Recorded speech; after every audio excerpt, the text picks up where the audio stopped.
when lives are on the line. Are there any obvious injuries? These men and women will risk theirs. The lad who was driving got blood coming out of his face. To save yours. RTC truck. They deal with the most serious injuries. The patient is described as bleeding heavily. Directly below his ear. There's a lot of blood there. The most critical illnesses. The reports of a male who's in cardiac arrest, and without any action, the patient will die. The 2 Yorkshire Air Ambulances cover Britain's biggest county. He's fallen 30 foot from the roof. Oh, yeah. He's got a big cut to his head. 5 million people rely on them. All right, sorry, sweetheart. To deliver cutting-edge emergency medicine. We're just going to go to sleep. He's not looking particularly good. At high speed. If you can activate your major hemorrhage protocol. Every day brings high drama. It wasn't until I saw the bits of the motorcycle that I realised that something had gone wrong. You've broken your leg, buddy, all right? When we start trying to move you, it's going to hurt quite a lot. High stakes. You just come straight down, you landed on your front, flat on your tummy. If you think you're going to pass out or anything, then we can just lift you onto there. And high anxiety. Hello, ambulance! So this is a 58-year-old gentleman with very cardiac-sounding chest pain.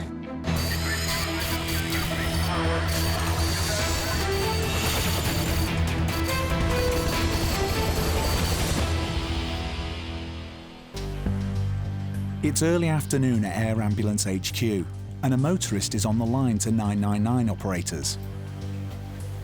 I'm just staying in the car because I've got my baby with me. Yeah, that's absolutely fine. Oh my God, this lane. Right, okay, no problem. Just confirm the full address for me, just so I've got it correct. Okay, it's south of Crocky Hill traffic light on the A19. All right, no problem, thank you. All right, take care, bye-bye. Dispatcher Sam's scrambling Helimed 99 from the Topcliffe Air Base. Hello mate, I've got a job for you. There's an RTC car versus motorbike, but one of them's mentioned that one of the vehicles is on fire and one of them's got like bones out of legs. Paramedics Rachel and Al are on the case. Whereabouts in York is it? Just south of York on A19. I'll be in the back. Yeah. Pilot Harry will have them there in 12 minutes. Clear left. Okay. Yeah, clear to right. I'm just coming onto the taxiway for a clear area departure. There's been an RTC road traffic collision with a number of vehicles involved, and we've kind of had reports that one vehicle might be on fire, and that there's people with bones sticking out. It all sounds fairly ghoulish, really, doesn't it? Right, there's the A19 starting to snake away from us there. The crash has happened on the busy main road from York to Selby. I've got lots of standing traffic. I'm just going to fly along it until I find the incident. Yeah, there's standing traffic just down there. Right, the grid I've got is on this bend here, but it's further up. I've seen it. Yeah, I've got it. Yeah, looks like there's a gate right next to it, potentially. Visual with some wires on the undershoot there. I'm just going to kick right a little bit. It's out of wind, but it means I can keep an eye on the wires. The team is joining local paramedics. Just the one patient? This is Joe. He's a 17-year-old lad. Joe Morgan was riding his scooter to his girlfriend's when he was in a head-on collision. He was travelling that way and has been hit by all accounts by the car going the other way. We've just given him 5 milligrams of morphine. Right. Airway's clear and patent. Catastrophically, CAPMED got here first. They've put on cat tourniquet because there was 2 bleeds. I've not released it yet because there's still pulsatile, so it's doing something. It's still pulsing a bit. So is it open this side as well, is it? This one as well? No, just this one. Right. I'm just about to give him some Andonstron, just feels a little bit sick, but I don't think dramatically. I think he's just more wanting some water. Joe's lost a lot of blood. A policeman and a former military medic saved his life by putting the tourniquet on his shattered right leg. How's your pain, buddy? Still in there. What's your name, sir? Joe. All right, Joe, my name's Alf on the helicopter here, all right. How much out of 10 would you say his pain is? 7. 7 out of 10, okay. So, we'll get helmet off. Yeah. I think we'll roll him onto a scoop, then we'll have a look at that leg. Okay. Yeah. As we're going to roll onto a scoop, let's roll onto a binder on a scoop, and then it's there. Decide if we're going to use it or not, can't we? Joe's scooter was full of fuel. Witnesses saw it burst into flames as he was thrown off. I saw the red vehicle veer off into this lane. I assumed they were overtaking somebody that were just parked on that side of the road, and it wasn't until I saw the bits of the motorcycle after the collision that I realised that something had gone wrong. After that, we jumped out of our cars. Because we were concentrating on the fire, we didn't see him straight away, and because we were wearing green, it was difficult to sort of distinguish him from the bush. Luckily, a couple of an ex-forces medic and an off-duty police officer came, took over the first aid, and we decided to try and put the fire out with any sort of fire, sand or water that we could find in our cars. You've broken your leg, buddy, all right? Yeah, that's fine. So we're going to give you all sorts of medicine. We're going to give you some antibiotics for the broken leg. Yeah. And we've given you a bit of morphine already. Yeah. But we're going to give you a stronger painkiller because I suspect when we start trying to move you to get you on a stretcher, it's going to hurt quite a lot. He was conscious when we were there, he was in a lot of pain, groaning. He obviously had his leg was protruding from his trousers. He obviously had a bad fracture which was bleeding quite badly. You just stay nice and still, Joe. All right, we'll just get rid of this helmet for you. One of the other witnesses got on the phone to the ambulance and we sort of shouted out what was happening as we were seeing it. And the fire brigade came and put the fire out, and he's all sort of arrived together quite efficiently. Joe's leg injuries are very serious, and he's barely conscious because he's lost so much blood. Just going to give him 0.5. 0.5 now then, guys. Yeah, just give him 0.5, just make sure nothing weird happens, and then give it a minute and then follow it up with a bit more. The tourniquet means his leg is numb for now. It looks like he's severed an artery. We haven't got any water. You can't have any water, I'm afraid, buddy, I'm sorry. So my plan is we'll get him over onto the scoop. We'll try and leave as many of the clothes as we can behind. Yep. Then once we get him over, what we'll do is get rid of the rest of his trousers. I'm going to release that tourniquet, see what happens, okay? And then while we've got it off, we'll give his leg another wash. If it starts pouring out again, we'll do the tourniquet back up. So at the moment, we're just getting Joe packaged and ready to move. We're going to take him to LGI via the helicopter, so we can get him there promptly. At the moment, he's in quite a lot of pain, and his leg's in a bit of a mess. Right, let's all get a bit. So we'll bring him onto our knees. Yeah. A stop. Make sure everything's reasonably in line, and then we'll go down. Yeah. He's being fastened to a scoop stretcher to protect his spine. Everybody ready? Yeah.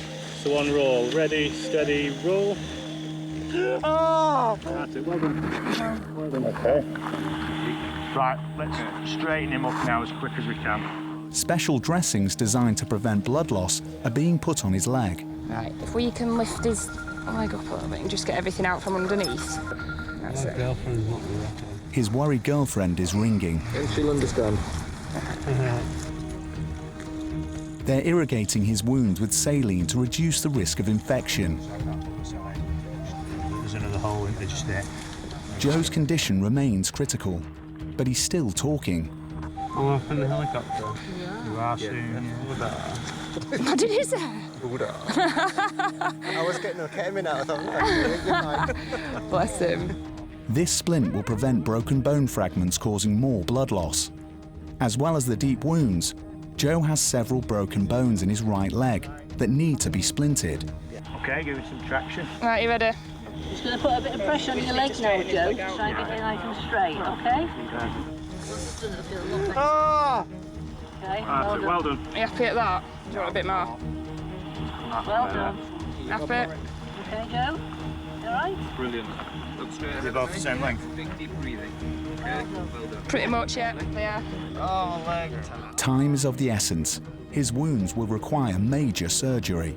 Let's get that blast dressing and just tourniquet wrap that around the whole thing as well. Just We'll bob him on stretcher and just walk him down there, and then we'll carry him across then. Sorry, buddy. Hold on. We'll be getting you up any minute, okay? You all right? Yeah, be fine. Are you sure? Yeah. 99 to our desk. We're just getting him packaged up now. We're ready to transport to the aircraft. Rachel's asking the air desk to relay information to the hospital trauma team. He's got an open tib-fib fracture on his right leg. He's got a right fractured femur. He's got a potential right fractured wrist, and also right collarbone appears to have gone as well. We're just giving him a few more milligrams of ketamine, and he's got some fluid running through at the minute, but other than that, that's it for a minute. Yeah, no worries. That's all I see. Joe's on his way to the major trauma centre in Leeds, 25 miles away. You all right, Joe? Yeah, well. Bit out of it. Send the corporal's instructor. You've had better days. Bless you. My legs are sorted. Yeah, your leg's supported. It's not going to go anywhere. Like it's going to fall off. It's not going to fall off, sweetheart. We've got it attached to several things just to make sure it doesn't fall off, OK? Well, we off then? We are taking you to LGI, sweetheart, in Leeds. As soon as everybody gets on board, we can go. Al is concerned. He thinks Joe's condition is deteriorating. Max, chat if we can, Harry. This guy's pretty poorly. Yes, mate, I got that. He must be kept warm to improve his blood circulation. Can we turn the aircon off? Off, yeah. Yes, please. Yeah. Aircon's off. Joe's being given ketamine, a powerful painkiller, but he's becoming more agitated. I need water. You can't have any water, I'm afraid. Just relax for me. All right. You're doing really well. Rachel and Al are working hard to replace the lost blood with saline solution. Just going to give you a tiny little sip. But his pulse is beginning to fade. Al, I've lost his radio, mate. We'll wait for the blood. There's no point pushing loads of sodium chloride through. Pop that down on his chest there, already. You two strapped in for landing again? We are, yeah. Cool. It's taken just 10 minutes to fly him into Leeds. Hey, click on strapping it if you wish. Thank you. You're welcome, sweetheart. Now the rush is on to get him into resus. OK, if everyone's quiet for the handover, please. OK, this is Joe, 17 years old. An hour and a half ago, he's riding his scooter along the A19 just south of York when a car has crossed over into his lane and he's hit the car head on. He's got a right femoral fracture, multiple open tib-fib fractures on the right side. From us, he's had 30 milligrams of ketamine, 5 of morphine, 4 of ondansetron, 1.2 milligrams of comoxiclav and a gram of TXA with half a litre of fluid. There's no sensation in this foot either. That's not yeah. The battle to stabilise Joe is beginning. Al and Rachel have done all they can. His survival is now in the hands of the hospital trauma team.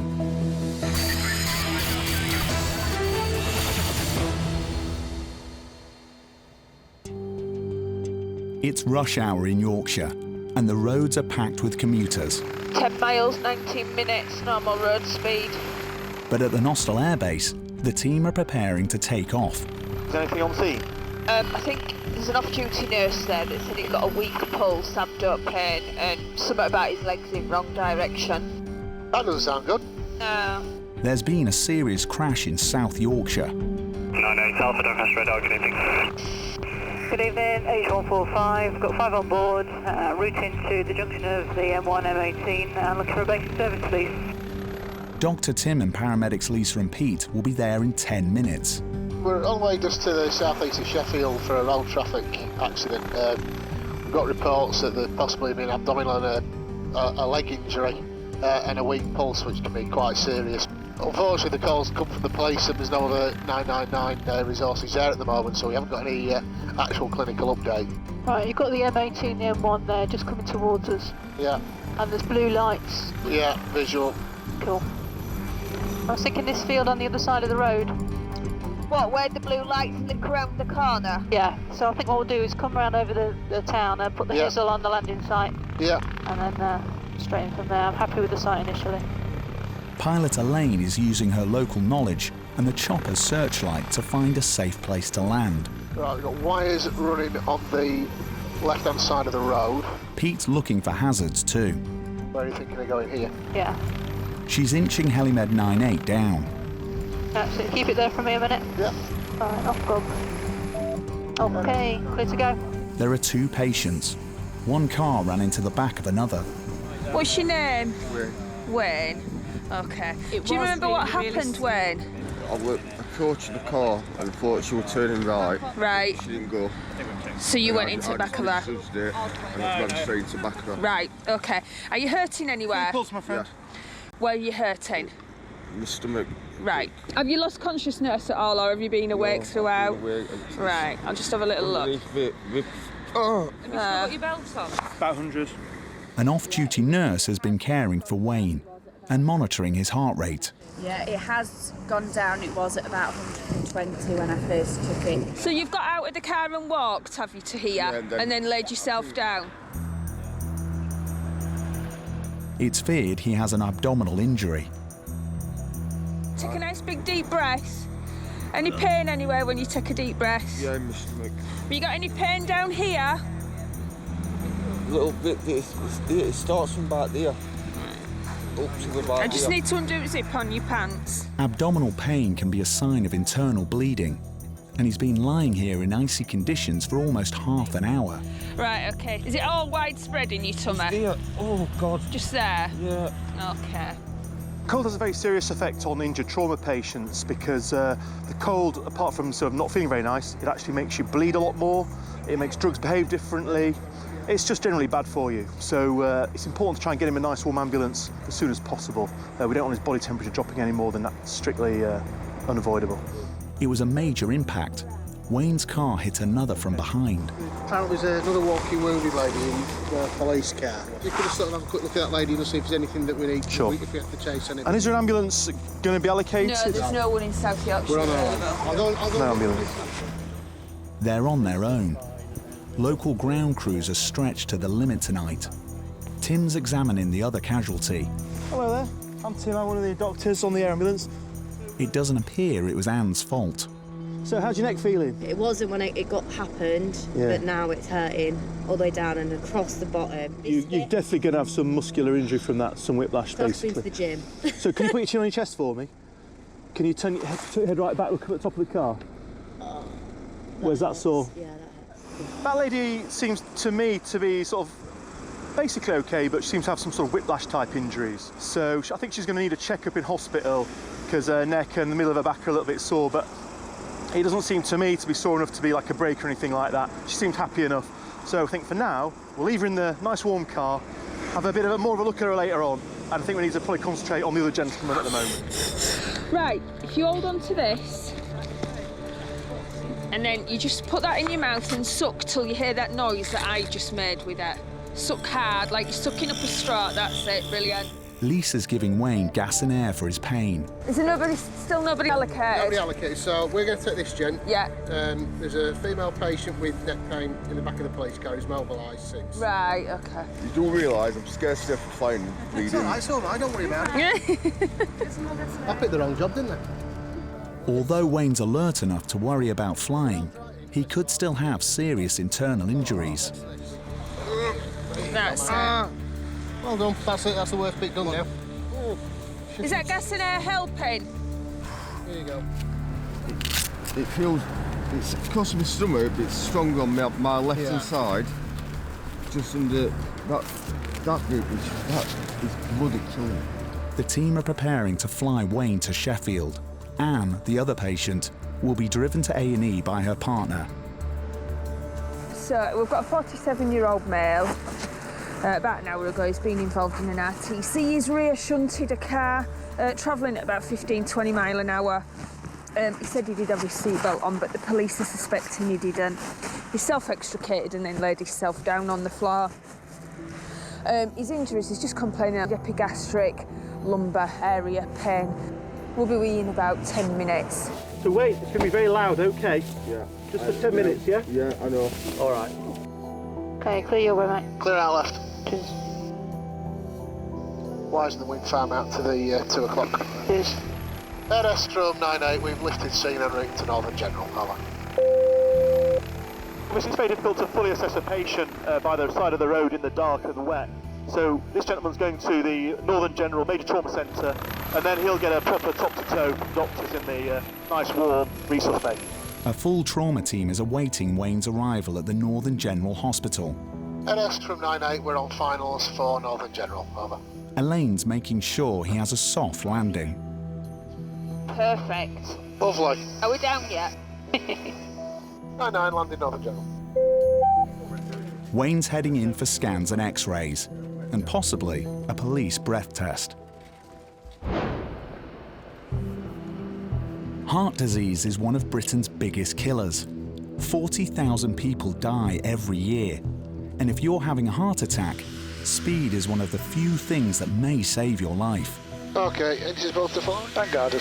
Helimed 99 is being scrambled to a village near Leeds. We'll come out to the grass, we'll just do a vertical over the top of the arm. Wind's quite strong from the south, looks of it. Dr. Becky and paramedics Pete and Tyrone are heading for the home of a man struck down by crippling chest pain. We're off to Hewby, north of Otley, to a patient who's having a confirmed myocardial infarction. The crew have requested that we go and transport the patient into the cath lab in Leeds. So when we arrive, the patient might look quite well, but actually their heart tracing confirms that there's a blood clot blocking some of the blood supply to their heart, and the longer that goes without being unblocked, the more of their heart muscle that dies, and actually it's the long-term effect, so the more likely they are to develop complications afterwards. The sooner we get them to Leeds, the better their long-term prognosis is. The grid's putting it right in the middle of them. These holes down here. Towers is down here. I got him. Have you got him? Yeah, just down here. Right in the middle of this, like a little sticky bit in there. Visual. It's just 8 minutes since takeoff, and pilot Jeff is circling the patient's home. I'll go in the field on this side of it then. Jeff's dropping his medics as close as he can to their patient, no matter how muddy. Good this side, mate. All right, Jeff. Yep, just. You happy? Yep. Tyrone and Becky are heading out on an emergency house call. Hello, ambulance! Hi. Hi. Yeah, he's in here. Sorry, it doesn't matter, but the carpet... Sorry. Sorry, I meant left. Sorry, we're really muddy. That's how it started off. Okay. That was the second one. Yeah. He's had ondansetron, he's had morphine, he's had aspirin, and that's where we are now. Peter Dennison could go into cardiac arrest at any moment. If he does, the team will have just minutes to save him.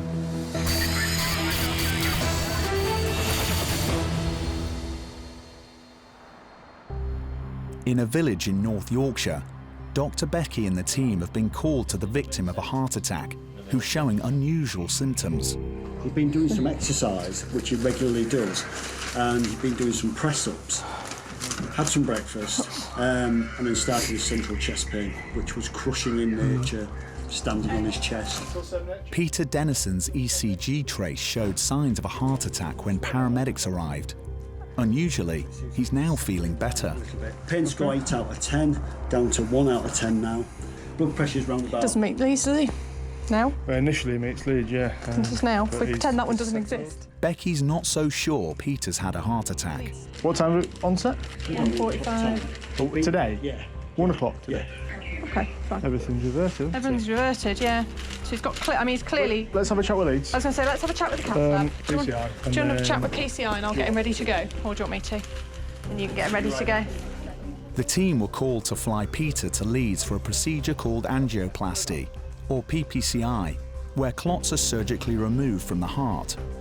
Are you all right? Yeah. What's your name? I like people asking that question. What's your name, sorry? Peter. My name's Tyrone with a helicopter. Okay. Yeah. Hello, it's Becky, one of the doctors with Helimed 99. Becky's talking to specialists. So this is a 58-year-old fit and well gentleman who at 1 o'clock started with very cardiac sounding chest pain. The crew got to him at 1:45. Becky, he's not reverted, he's still elevated. Oh, he's still having? Okay, fine. Doesn't matter. I'm bringing you a 58-year-old gentleman having an inferior ST elevation MI. Peter's heart is once again showing an abnormal rhythm. Right, accepted for primary PCI, straight to the cath lab. Peter, we're going to fly into Leeds Hospital. Okay. You know what's happening, do you? Somebody said a heart attack. Okay. Yes, that's exactly it. Yeah. Basically, you're going to have a procedure that's just going to unblock one of the arteries in your heart. Okay? Is that quite a new procedure? No, it's been going for years. It's a re-plumbing job or an unblocking of the pipes. Right, yeah. Peter's in danger of going into cardiac arrest. His case is urgent. Right, are we happy to go? Let's sit on this chair, bud. Just take it steady, you're absolutely fine. Well done. Can you help yourself up? Yeah. Yeah, good. All we want is your bottom on there, my love. Turn round to me, that's it, yeah? Okay, nice and relaxed. Yeah. That's it, just chill. You're absolutely fine. Well done. We're just going to strap you in so that we don't... I'm going to unclip the pads, Becky. Okay, just relax and go with it, lovely, okay? His wife, Laurel, will drive to Leeds General Infirmary. So, coronary care unit, I think it's L21. I've got it all thing anyway. Yeah, don't rush. All right, don't rush. It's fine, we'll look after him. I'm all right, darling, don't worry about it. Yeah, I'm okay. Yeah. Situation is as given, so we've got a 58-year-old male with has had chest pain for about an hour and a half now. Been with the crew, they've stabilised him. He's had a slow heart rate and a low blood pressure, which has been symptomatic of what they've diagnosed, which is a heart attack. We've confirmed that's what we've got here, so we've wasted no time to get him onto the helicopter and to get him across to Leeds PCI centre, who have happily accepted. Jeff's flying their patient from his country home, but the local wildlife is a problem. So we'll just do a cat air vertical report departure, keeping an eye on these kites out to the right. Because I think them birds will probably do some damage. Yeah, I don't want a kite coming through the windscreen. Paramedic Pete's a keen bird watcher, but he doesn't want a close encounter with a large bird of prey today. Got him on the nose there. Yeah, we've got him going out to the 3 o'clock as well, but he seems to be keeping clear of us. Yep. And we're out to the 4 o'clock. Well, they're not daft, are they? No. No, like the team route in Leeds. It's a short hop from Peter's home to the city centre. What was that other BP before? It was at 2:30ish? 91.57, heart rate 43. Okay, helideck at red 99. This is okay, helideck, yeah, clear to 199. Cheers, mate, we're within 2 minutes. Message received 99. The firefighters on the hospital rooftop are awaiting the team's arrival. Everyone locked in tight. Yeah, boy. Yeah. 99, funnels, LGI. So we're just going down onto the helipad now, okay? 99, landed. Peter's going straight down to the cardiac unit. Are we doing all right? Yeah, thank you. Happy? Yeah. Right, sliding out. Oh. Well, thanks for a great flight. Yeah. I can take no credit for that. That's all Jeff's doing. Don't tell him too much, his head will get too big. Thanks, Jeff. See you shortly. In the next hour, doctors will use microscopic cutters to open out the blocked artery in his heart. Peter is 58. Yeah. About 1 o'clock today, site with central chest pain, concussion in nature. Crew got to see and confirmed he was having an MI. Yeah. Initially hypertensive, about 100 systolic. Yeah. Pain score of 8 to a 2. He's had 300 milligram of aspirin, 200 mics of GTN. Yeah. He's had ondansetron and 10 of morphine. By rushing Peter into Leeds, Tyrone and the team have given him the best possible chance of a complete recovery from a life-threatening attack. So basically, the doctor will insert a wire into the patient's wrist or groin, feed that wire around to the heart and inject a dye around the arteries around the heart to find out where the blockage is. Once they know where that blockage is, they can either vacuum clot out, put a balloon in to widen the artery. They can put a stent in to just to unblock that artery and just get blood flowing again beyond to where it's been blocked and get that heart reoxygenated.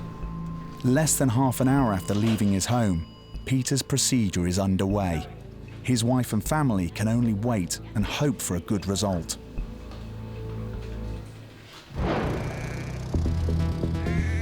Farming is the UK's most dangerous occupation.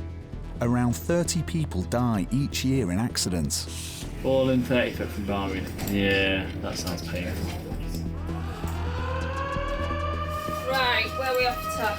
You're getting to Woolly Edge for somebody who's fallen 30 foot apparently. Oh. The accidents happened on a farm near Barnsley, 15 miles from base. Right, whenever you're ready. Yep, good left. Right, both responding. Paramedics Lisa and Andy, with Dr. Paul, will be there in 6 minutes. We're going to a patient that's fallen about 30 feet, so 10 metres or so off of the top of the ladder. This patient would say is in and out of consciousness, which from our point of view may mean multiple things really. It could be that they've just been knocked out and are simply concussed. Sometimes we can find people can be agitated, quite angry, pushing people away, and that can be the early signs of a bleed in and around the brain, so we need to keep an open mind for all of these things.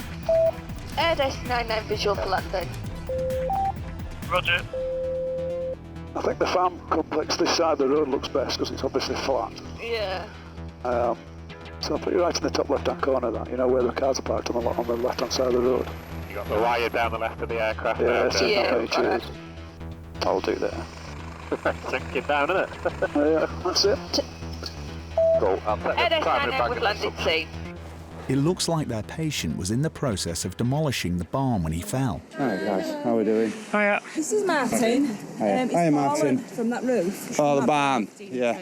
No loss of consciousness. Really complaining of pain, his wrist. Is it, darling? Okay. All his limbs seem okay. You just come straight down, you landed on your front, flat on your tummy. Right. 53-year-old farmer Martin Noble staggered 30 yards to get help before collapsing. Martin, do you mind if I just have a quick look at your chest? I'm just going to have a little... Yeah, no worries. Andy's trying to rule out an internal injury. Any pain there around the back? No. You haven't any aches or pains just there? Can't see anything, can we? Statistics suggest Martin's beaten the odds by surviving a fall that should have killed him. Are you feeling dizzy at all at the moment? No. But he could have a broken neck or a spinal fracture. The team need to investigate. His wife was alerted by workers who found him. Have you guys had a feel of the spinal way down the seat? No, not down there. I'm just going to have a little press on your back. Yeah. Okay. So, have you got any pain when I'm pressing? Just say yes. No. Actually feeling my right wrist and the roof of my mouth. Right. Okay. That's probably from clattering it, isn't it? Are your teeth out loose or anything like that? Feel all your teeth. Not that I know of. He clearly has facial injuries, but Andy can't find anything else more serious. Right we are. Well, I think best thing to do is to get you packaged up and pop you onto ambulance and get you nice and warm. Yeah. All right. Dr. Paul thinks their patients had a lucky escape, but he's not 100% sure yet. It's up to you. There's two options. We can either stand you up, help you to get up. If you think you're going to pass out or anything, then we can just lift you onto there. They're going to give Martin painkillers for his wrist. It's broken. You're allergic just to rifamycin, are you? That's right. Yeah, okay. Just give you a bit of morphine, okay? I just feel a bit woozy, lightheaded, just to get rid of a bit of that pain in you. That's from 99. Sam, I've just got a quick update for you as well. Yeah, go ahead, mate. Yeah, this chap's fallen approximately 20 feet from the roof of a barn. He looks a little bit pale, but other than that, the only injuries we found is a right wrist. How's that pain at the minute? Just my wrist, really. Okay, do you want any more painkillers? Completely up to you. You sure? Okay. I'm just going to cut the rest of this jacket off, Martin, all right, mate? Dr. Paul thinks Martin's injuries are relatively minor and that his collapse was down to shock. He's going to send him to hospital by road. Hi, it's Paul, one of the doctors on hand. Let's give you a trauma-free alert, please. So I've got a 52-year-old male. We're just going to the stretcher there. He's fallen 10 metres off of a barn roof. He's landed on a concrete floor, chest and chin first. He's managed to self-mobilise about 10 metres and then he's felt dizzy and collapsed to the floor. We're going to bring him in by road, mate, and I don't think we're going to travel, but I'm just going to have one quick last look at him before we leave him with the crew. Injuries-wise, top to toe, so he's got some low-level max trauma where he's hit his jaw, but he's able to open his mouth, etc. Got a little bit of anterior chest pain. Looks a bit pale and clammy, and some pain in his right wrist. Martin's barn demolition could have killed him, but inside the ambulance, all the team's checks for hidden injuries draw a blank. Your arm down there now, boss. Can you slightly move your head to your left? Yeah. And just get you nice and straight, that's it. There's just a cushion there. Seems to be doing okay at the moment. I mean, he's had a significant fall off of a high barn, maybe 7 or 8 metres or so, landed chest and chin first, which is a concern. Having said that, at the moment, his blood pressure's good, his heart rate's good. He's completely conscious and with it at the moment. However, he's had an episode where he's almost collapsed and become a bit dizzy and he doesn't remember what happened fully. So we're going to take him to the major trauma centre and they'll scan him from there and see what injuries he's got. Martin's wife will go with him. It looks like he's had a lucky escape, but this accident could still seriously affect his ability to run the family farm.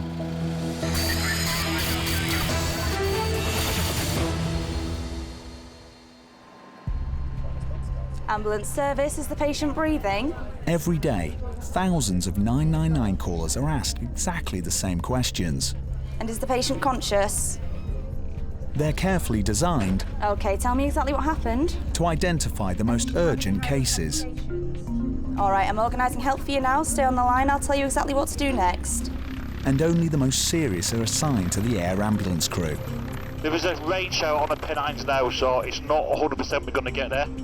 Today, Helimed 99 with Dr. Jez and paramedics Paul and Andy is heading up into the hills. I think it's the far side of Todd as well, isn't it? All right, mate, yep. What is the job? Motorcyclist versus van. Van's gone over his leg, apparently. The details have come from a panicked 999 call, but the onboard computer is now suggesting this case isn't as serious as it first appeared. The latest information, guys, is he's managed to hobble to a car, so... okay, with open fractures. It can't be that bad. Yeah. Unless it's like a scene out of Holy Grail. Just put a scratch. Only a flesh wound. The patient will be treated by a local ambulance crew. 99 minutes, stand down, stand down. But now, another call is coming in to control for the helicopter. Yeah, Roger, we'll stand down from that detail, mate. Do you want to pass the grid for Richmond, please? Wonder what we're going to? This job is a fall from a roof with rib and head injuries. A 50-year-old male has fallen about 12 feet. So we're going up to Richmond, North Yorkshire, for a gentleman in his 50s who's fallen, sounds like not too far, about 10 to 12 feet. He's got a head injury and a chest injury. It sounds like the man has had a long fall, easily enough to cause a life-threatening injury. Says the patient's fallen 3 stories, landed on his chest, clearing rib fractures, pain in chest, heart rate 84, BP 171 over 114 with a rest rate of 16. Take it as a crew on scene already. Sounds like it, yeah, and he's outside, still on the floor. So we should have a big yellow marker, shouldn't we? Oh, yeah. Yeah, on your nose now. Come right, and there's an ambulance. Got it, mate, got it. Pilot Owen is homing in on the ground crew. Right, so what do you reckon? The big football pitch then? Yeah, there's like an orange... I think we can get up through a fence there somewhere. Yeah. NS99 visual of scene. It's not a 3-storey house, I don't know how it's fallen 3 stories. No. All clear left, clear right. That's the house he's fallen off, isn't it? It looks like probably is, yeah. Yeah, it is. Yeah, it's only a 2-storey house. Yeah. If the man is seriously injured, the team are qualified to give him the most advanced trauma care possible. Did you see it happen? No, he hasn't been knocked out. Right, that's good. Ribs on the right side, he fell backwards. We assume he fell backwards off the ladder, he said he hit the wall. Okay. Their patient is a DIY enthusiast working on a ladder. He was taking down a satellite dish. He was here and he's gone backwards. So this little bit there, he's gone backwards. He's not come from the whole roof then? No. Right. And when I found him, he was here. And he's... Right, okay. It now appears the fall was a lot less than they feared. Hi Dean, my name's Paul. I'm one of the paramedics on the helicopter. No neck pain, okay. No back pain. Pelvis did seem fine, but just with it was tender kind of all over that area when I had a feel. Dean Ketley hit a car and then brickwork as he came down. There you go. So the ladders have done that, haven't they? Can you remember what's happened to you, mate? Yeah. Can you remember everything? Yeah. So you weren't knocked out? He's fallen on his ribs there, mate. You take a big deep breath, Dean. That's sore, is it? That's a bit sore in there, mate. I'm going to have a word with your family because they're all a bit anxious about you. Dean's in a lot of pain from his chest, but he doesn't have a head injury or anything that's a red light for Dr. Jez. His brother-in-law found him. We were making the assumption that he was on the roof, we know that, but I think he came back onto a set of step ladders. The step ladders have obviously moved or gone backwards, and Dean's fallen, I think, away from the house and hit his ribs on the next door neighbour's, the Rage Drive area. So it's his ribs that he was complaining about on his right side. He might have broken a rib or two. He's landed on. Have you seen where he's landed on that wall? I think. Is it the lean-to? So it's only like 10 foot, but I think he's gone back onto that sharp-edged bit of concrete. When that would kind of fit with that, wouldn't it? Yeah. Where's that hurting? Where I'm pressing? Back. Just your back, is it? Yeah. Is it when we press on it? Does it make your back worse? Yeah. Maybe where is. I don't think there's anything going on his belly. Dr. Jez thinks Dean just needs a checkup at the local hospital, not a major trauma centre. He's giving some reassurance to Dean's family. He's okay. Yeah. I think he's probably broken some ribs. A bit tender in his tummy, but I don't think there's anything going on there. What was he doing up there? Taking the satellite dish down. It had a loose piece, and he was frightened that would blow onto the car. Right. So he's now fallen onto the car. Yeah, so It's backfired. Dean's been very lucky. Every year, an average of 14 people die in falls from ladders in the UK. They cause almost a third of injuries in falls, and it's estimated that it costs the economy £60 million a year. He's looking all right. He's a bit sore. He's got an injury to his chest. Is it easing at all? Yeah. So he may have broken a rib or two, and he might have damaged his lung underneath, but he's talking normally, his oxygen levels are normal, he appears stable, so there's nothing time critical. He's in the ambulance where it's nice and warm already. By the time we've got him out the ambulance, carried him through the house in a helicopter, we're not going to save a lot of time really, so he's going to go by road up to James Cook, where the team there can get him scanned, see what he's done. Main thing now is just get his pain under control, and so he can take deep breaths and breathe a bit easier. Dean's in for a painful few days. For the team, it's back to base. Their skills were not needed today, but they'd rather find that than miss a patient who does require an air ambulance. Dean was sent home the same night with 5 broken ribs, but he wasn't able to start a new job for 4 weeks. I think we'll roll him onto a scoop, then we'll have a look at that leg. Okay. Yeah. Doctors were forced to amputate 17-year-old biker Joe's leg after infection set into his wounds. He spent a month in Leeds General Infirmary and needed surgery to reconstruct his knee. He's now been given a prosthetic leg, and he's looking forward to being able to drive again. You just come straight down, landed on your front, flat on your tummy. Farmer Martin suffered multiple facial fractures and needed surgery for his broken wrist and knee. I broke my kneecap, clean in 2. I fractured my wrist, and then I got quite a lot of facial bone fractures from my nose, teeth, upwards into my eye sockets. Come on, lads, come on then. He is still receiving physio. When you get to the wrong side of 50, which I am now, unfortunately, you don't recover as quickly, but if I'd done it when I was 20, 21, it might be a different story. My wife's banned me from going on roofs ever again now since this happened, but when she's not watching, we might sneak back up there sometime. Hello, ambulance! Sorry, we're really muddy. Heart patient Peter spent 3 days in hospital, and he had a stent fitted to his heart. Amazing how they do that, just into the wrist. Everything's done through the wrist, goes up the artery and into the heart, and all in all, it's I would say it was an amazing experience, wonderful experience to be so well treated by so many wonderful people. He is now fully recovered. Most days I go out for a walk. I'll take some regular exercise. Before I was doing some more strenuous exercise like push-ups, but this time I'm doing more gentle exercise, and I think that's a help. But if it wasn't for the air ambulance, I wouldn't be here probably. We've got a 47-year-old male. And Wayne, who was injured after he drove into the back of another car in South Yorkshire, escaped with bruising, but he was convicted of drink driving.